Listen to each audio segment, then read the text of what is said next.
আসসালামু আলাইকুম। আসলে আমাদের মৃত্যুর পর আত্মাটা কোথায় যায় এবং আত্মার সম্পর্কটা কি, এমনই প্রশ্ন করলেন ডক্টর জাকির নায়েককে। দেখা যাক তিনি কি উত্তর দেন। চলুন আমরা সেই ভিডিওতেই দেখে আসি ডক্টর জাকির নায়েক কি বলেন।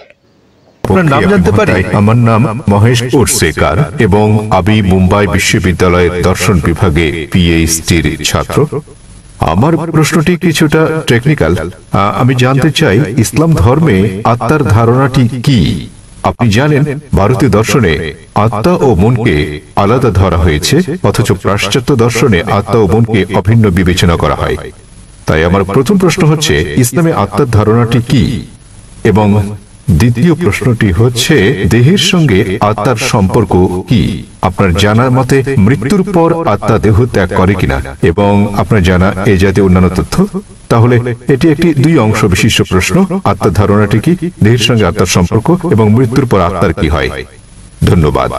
ভাই মহেশ প্রশ্ন করলেন যে আত্মার ধারণাটি কি ইসলামে এবং সম্পর্কটা কি আত্মা ও মানব দেহের মধ্যে, এবং মৃত্যুর পর আত্মার কি হবে, এটাই মূল প্রশ্ন। ঠিক তাই। যতদূর পর্যন্ত আত্মার সংশ্লিষ্টতা রয়েছে তাতে আত্মা হচ্ছে মানব দেহের নির্যাস।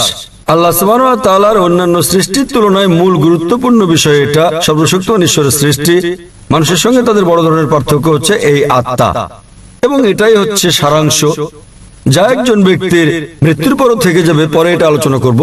বিজ্ঞানের যতটুকু সংশ্লিষ্টতা রয়েছে তাতে বিজ্ঞান আত্মা নিয়ে কথা বলে না।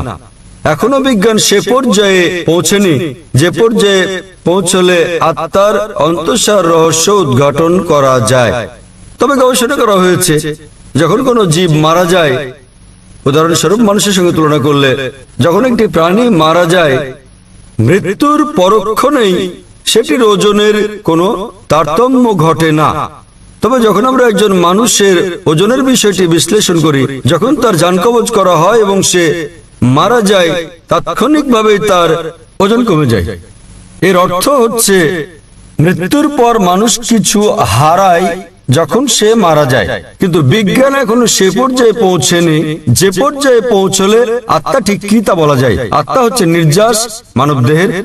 পবিত্র কোরআনের সূরা আলে ইমরান অধ্যায় নম্বর 3 আয়াত নম্বর 185-তে আল্লাহ তাআলা বলেন, কুল্লু নাফসিন যায়কাতুল মউত, প্রত্যেক আত্মাকে মৃত্যু স্বাদ গ্রহণ করতে হবে।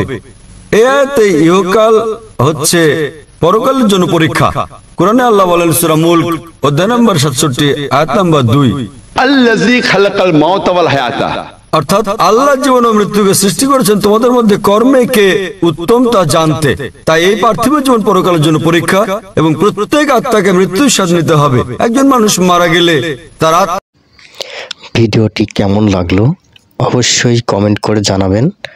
আর এমন সকল ভিডিও পেতে ইউটিউব চ্যানেলটি সাবস্ক্রাইব করে পাশেই থাকুন। ধন্যবাদ।